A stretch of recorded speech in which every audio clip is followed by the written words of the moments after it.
बिस्मिल्लाहिर्रहमानिर्रहीम। अस्सलाम वालेकुम नाज़रीन, मैं हूं आसिम नसीर और आप देख रहे हैं हमारा यूट्यूब चैनल। नाज़रीन, हमारे साथ मौजूद हैं मशहूर उमर एस्ट्रोलॉजर निम्रोलॉजिस्ट मलिक महबूब साहब। अस्सलाम वालेकुम मलिक साहब, क्या हाल है, कैसे हैं आप? वालेकुम अस्सलाम। अल्लाह का शुक्र है। आप सुनाएं, क्या हाल चाल है? मैं बिल्कुल ठीक हूं मलिक साहब। मलिक साहब, एक सीनियर सियासतदान हैं एजाजुल हक साहब, ओके। और उनका बड़े कनेक्शन है पावर कॉरिडोर्स में। उनका एक स्टेटमेंट है जो कि मैं आपसे चाहता हूं उस पर प्रोडिक्शन करें, और कुछ एक दो खबरें भी हैं। वो कह रहे हैं कि इमरान खान से इस वक्त भी बातचीत चल रही है। वो ये कह रहे हैं माजी में भी डील की कोशिशें हुई, लेकिन एन वक्त पर कुछ लोग रखना डाल देते हैं। वो जो आप भी ये बात कर चुके हैं, तो कह रहे हैं कि कोई दरमियानी रास्ता निकालना होगा। और कौन डील कर कर नहीं आया? बेनजीर भुट्टो, नवाज शरीफ, आसिफ अली जरदारी साहब, सबके हवाले से उन्होंने ये कहा। ये बात आप भी कर चुके हैं, मुझे पता है, मेरे देखने वाले भी जानते हैं कि कौन डील कर कर नहीं आया। और उन्होंने कहा है कि अब खान साहब भी डील करके ही आएंगे। तो आपको क्या लगता है, इस स्टेटमेंट से आप कितना इत्तेफाक करते हैं? और दूसरा, जो तहरीक इंसाफ एक एहतजाजी तहरीक प्लान कर रही है, उसका अंजाम क्या देखते हैं आप? और उसके साथ साथ एक ट्विस्ट ये है कि वुकला तहरीक भी शुरू हो रही है। वुकला के हवाले से मेरे देखने वाले जानते हैं कि उनकी तहरीकें जो बड़ी एग्रेसिव होती हैं, बड़ी कामयाब भी रही हैं माजी में, और बहुत कुछ उसमें तब्दील भी हुआ है। और पीटीआई के लिए कि ये अच्छा चांस है, और आपकी एक पेशेंट गोई भी बड़ी दुरुस्त साबित हो सकती है अगर ये सब कुछ हो जाता है। कि आपने कहा था कि अगर कुछ लोग और निकल आए सड़कों पे, तो पीटीआई उनको ज्वाइन कर लिया, पीटीआई के साथ एक मूवमेंट क्रिएट करके अगर करेगी, तो उसका इम्पैक्ट कुछ और होगा। वुकला भी निकल रहे हैं, तहरीक इंसाफ भी प्लान कर रही है, जेयूआईफे ऑलरेडी अप फ्रंट है, मेन अपना जो है वो खेल रहे हैं। तो आपको क्या लगता है आने वाले दिनों में, क्या सितारे क्या कहते हैं? आप तो सितारों की बात करते हैं। मैं तो बहुत पहले से यही बोल रहा हूँ कि ये ऐसे हालात मुझे नजर आ रहे हैं कि आवाम आएगी सड़कों पे और फिर उसका फायदा उठाने के लिए पीटीआई आ गई तो फिर उनको कुछ ना कुछ मिल जाएगा। लेकिन अगर आप ये सोच रहे हैं कि ये एहतजाजी तहरीक सिर्फ पीटीआई लॉन्च करेगी और वो सड़कों पे आएगी, तो ये आपकी गलत फहमी है। ऐसा कुछ भी नहीं होने वाला। ऐसा कुछ भी नहीं होगा। क्योंकि बहुत दफा बता चुका हूँ, फिर से बता रहा हूँ, पीटीआई नहीं चाहती कि खान साहब बाहर आए। और इसीलिए मैं हर वक्त आपको एक ही बात कहता हूँ कि खान साहब को खान साहब ही निकाल सकते हैं, कोई भी नहीं निकाल सकता। और आज एक सियासतदान ने भी सही बात कर दी ना कि कौन नहीं आया डील के बगैर। सियासत है ही सही इसी बात। का नाम। सियासत इसी का नाम है। तो आने वाले दिनों में जैसे मैंने कहा है, 27 जुलाई तक मामला जरा हीटेड अब रहेंगे, बल्कि 24-25 से तो आपको ऐसा लगेगा कि मामला फंस गए हैं। कहीं ना आगे बढ़ रहे हैं ना पीछे जा रहे हैं। तो ये इतना आसान जितना हम सोच रहे हैं उतना आसान है नहीं। नो डाउट आवाम का प्रेशर इस दफा बहुत ज्यादा होगा और हैवी किस्म का होगा। लेकिन वही बात है कि उनको रेसिस्टेंस भी बहुत जोर की, मतलब उनके सामने खड़ी होगी। तो जोर आजमाई का वक्त है इसमें। पीटीआई ने अगर फायदा उठा लिया तो उठा लिया। और जहां तक मुझे लगता है कि अब मूनसून का सीजन स्टार्ट भी हो चुका होगा। 15 से मैं एक्सपेक्ट कर रहा था कि 15 को जैसे ही सन ज्वाइन करेगा जुपिटर के साथ, तो मामला एग्रेसिव होते जाएंगे बारिशों को लेके, पानी से खतरा। मेरे ख्याल से अभी भी दुनिया में बहुत सी जगहों पे ऐसे मसाइल चल पड़े हैं जिधर ओवर, मतलब ज्यादा बारिश होने की वजह से काफी गांव देहात ज़ेरे आब है। तो यही जी। सिचुएशन मुझे अनफॉर्चुनेटली पाकिस्तान की भी दिख रही है। तो अगर आप ये बोलें कि गवर्नमेंट गवर्नमेंट तो हमेशा डील करके ही आगे आई है, आपके सामने ऐसा कुछ भी नहीं है। और जो सबसे इम्पोर्टेंट बात है, 27 जुलाई के बाद जो आपकी स्टैब्लिशमेंट है, वो इदारे बहुत स्ट्रांग होने वाला है। और आप कुछ नई बातें या नई कह सकते हैं कोई नई जैसे अमेंडमेंट जो आती हैं हर साल, उसकी भी एंटिसिपेशन रख सकते हैं। जहां तक बुकला का रहा, बुकला अगर आ गए तो आप सोच लें कि ये कोई जो है ना नई मुहिम शुरू हो जाएगी, और जो हमने अभी एक्सपेक्ट भी नहीं, अगर वो सीरियसली आ गए तो। क्योंकि वो सैटर्न से रिप्रेजेंट होते हैं, और सैटर्न जो है, वही मैं बता रहा हूँ, वो रेट्रोग्रेड हो रहा है 27 जुलाई को। तो बुकला अगर इस लीड को आगे लेके चलें और पीछे बैक में पीटीआई हो, तो मामला कहीं बदल सकते हैं। एनी आओ, अगर हम सब चीजों को साइड लाइन करते हैं, अगर हम समझे ये तहरीक भी कामयाब नहीं हुई, बुकला भी नहीं निकले, तब भी हुकूमत के जाने का टाइम आ चुका। ये सिनेरियो कैसे बनेगा ये इतना मुझे नहीं पता, लेकिन हालात ऐसे जरूर दिख रहा है कि आने वाले दिनों में कोई बहुत बड़ा मेजर चेंज आप एंटिसिपेट कर सकते हैं। मलिक साहब, आप काफी दिनों से ये बात कह रहे हैं और बहुत इस बात पे बड़े श्योर हैं कि हुकूमत के जाने का टाइम आ चुका है। क्या वजह है आपको?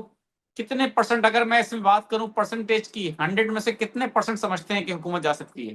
67, 60-70%, 60-70% मैंने आपको बताया है कि एस्ट्रोलॉजी में इनफ होता है।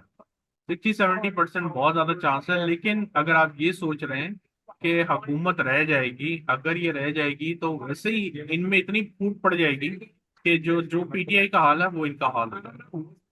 आप समझ रहे हैं मेरी बात? तो उस चीज का फायदा ही नहीं जब हो भी सही और हम उसको इस्तेमाल ना कर सकें। जैसे अथॉरिटीज जो भी ये लोग लेते हैं, एक्शन लेते हैं, अपनी अथॉरिटी की वजह से लेते हैं, तो मुझे ऐसा लगता है कि अब अथॉरिटी इनके पास नहीं होने वाली।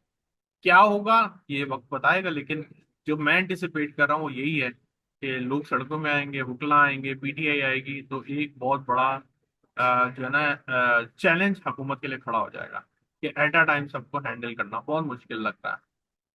इसीलिए हुकूमत मैंने बताया जी, इसीलिए मैं बता रहा हूँ कि तरमीम भी अगर ये ले आए तब भी मुझे बचने के चांसेस बहुत कम दिख रहा है।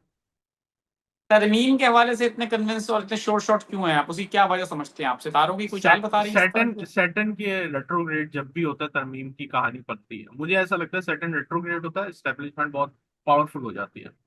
तो 27 जुलाई के बाद एस्टेब्लिशमेंट का बहुत ज्यादा कंट्रोल, या कोई एक ऐसी नई बात होगी जो हमने नहीं सोची या मैंने आपके साथ डिस्कस नहीं की, लेकिन सैटर्न रेट्रोग्रेड डेफिनेटली बहुत ज्यादा पावरफुल होता है किसी किसी के लिए भी।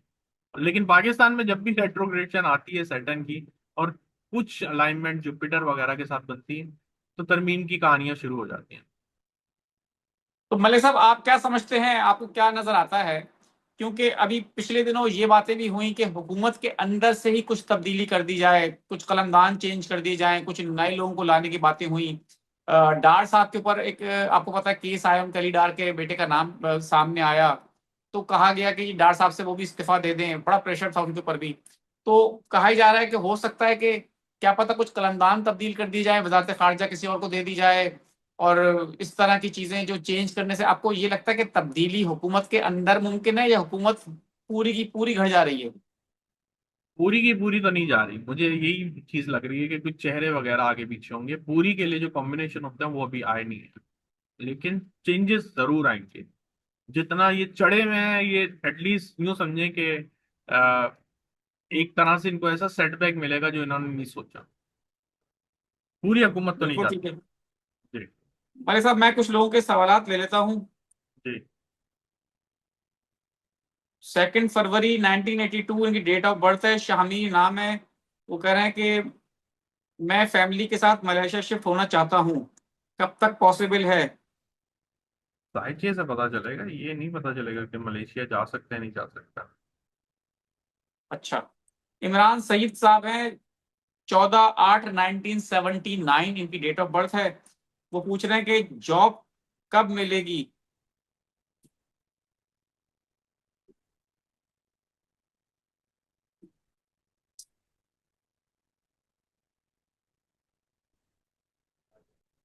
इस साल के आखिर में मुझे बहुत अच्छी तरह चांस लग रहा है कि इनका हो जाएगा। 7 फरवरी 1965।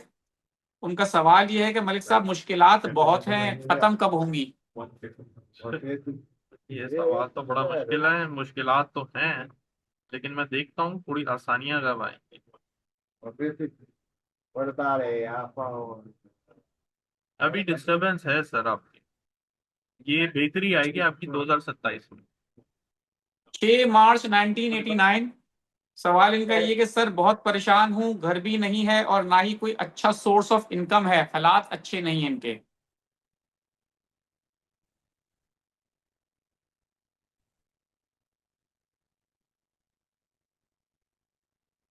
ये साल थोड़ा सा टफ ही जाएगा, अगले से थोड़ी बेहतरी आएगी।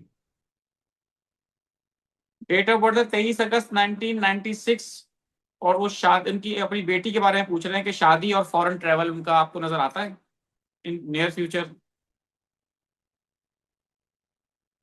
अगस्त से पहले पहले अगर करें तो शादी तो नजर आ रही है, बाहर का भी इतना ज्यादा चांस नहीं है, छोटे मोटे ट्रिप हो सकता है।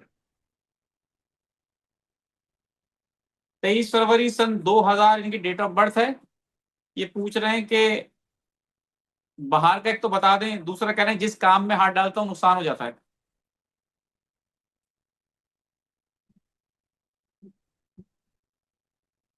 पिछला साल तो बेहतर गया था। इनके ये अपने खुद मिस्टेक करते हैं, मेहनत कम करते हैं, मेहनत ज्यादा करें। बिल- बिल्कुल ठीक है मलिक साहब, बहुत बहुत शुक्रिया हमें वक्त देने के लिए। नाज़रीन, यहाँ हमारे वीलॉग का वक्त खत्म हुआ। मुझे और मलिक महबूब साहब को दें इजाजत। आखिर में हमारा वही पैगाम है, मुस्कुराएं, प्यार बांटें और अपने आसपास के लोगों का ख्याल रखें। अल्लाह हाफिज।